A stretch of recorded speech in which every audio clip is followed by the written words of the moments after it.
Because of Winn, Dixie, Chapter 7. Back when Florida was wild, when it consisted of nothing but palmetto trees and mosquitoes so big they could fly away with you, Miss Franny Block started in, and I was just a little girl, no bigger than you. My father, Herman W. Block, told me that I could have anything I wanted for my birthday, anything at all. Miss Franny looked around the library. She leaned in close. I don't want to appear prideful, she said, but my daddy was a very rich man. A very rich man. She nodded and then leaned back and said, and I was a little girl who loved to read. So I told him, I said, Daddy, I would most certainly love to have a library for my birthday. A small little library would be wonderful. You asked for a whole library? A small one, Miss Franny nodded. I wanted a little house full of nothing but books, and I wanted to share them too. And I got my wish. My father built me this house, the very one we are sitting in now, and at a very young age, I became a librarian. Yes, ma'am. What about the bear? I said. Did I mention that Florida was wild in those days? Miss Franny Block said. You did. It was wild. There were wild men and wild women and wild animals. Like bears? Yes, ma'am, that's right. Now, I have to tell you, I was a little Miss Know-It-All. I was a Miss Smarty Pants with my library full of books. Oh, yes, ma'am, I thought I knew the answers to everything.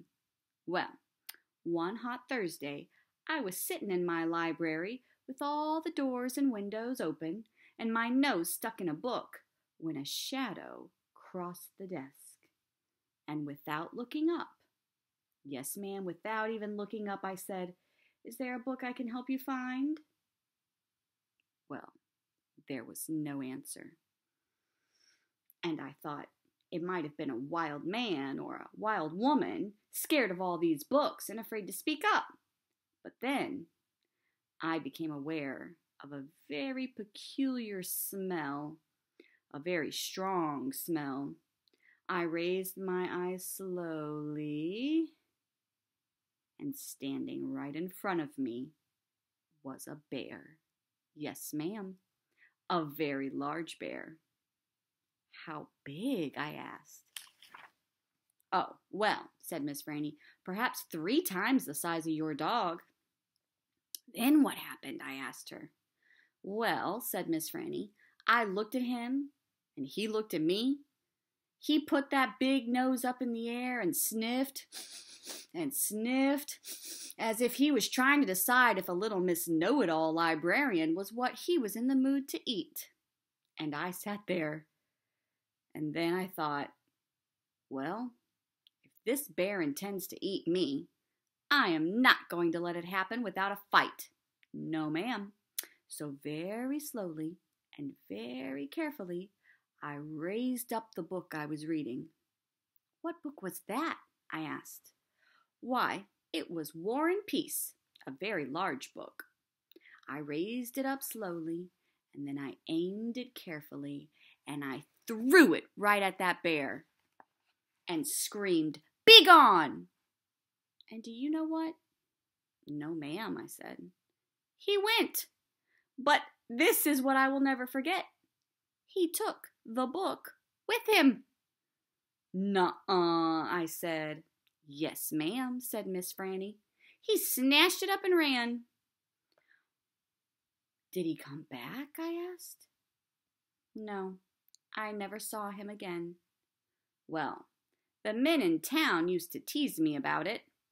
They used to say, Miss Franny, we saw that bear of yours out in the woods today. He was reading that book, and he said it sure was good, and would it be all right if he kept it for just another week?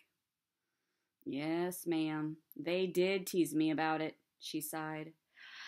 Oh, I imagine I'm the only one left from those days. I imagine I'm the only one that even recalls that bear.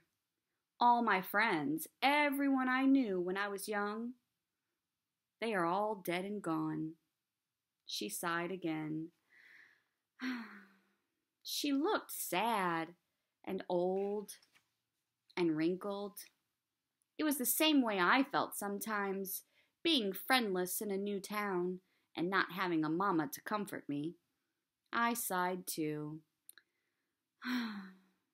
When Dixie raised his head up off his paws and looked back and forth between me and Miss Franny.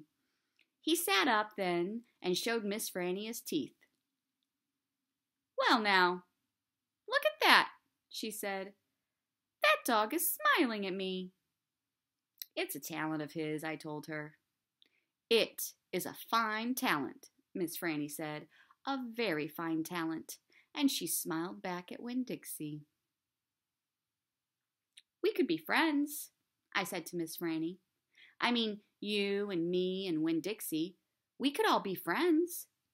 Miss Franny smiled even bigger. Why, wouldn't that be grand? She said. Just grand. And right at that minute, right when the three of us had decided to be friends, who should come marching into the Herman W. Block Memorial Library but old pinch-faced Amanda Wilkinson.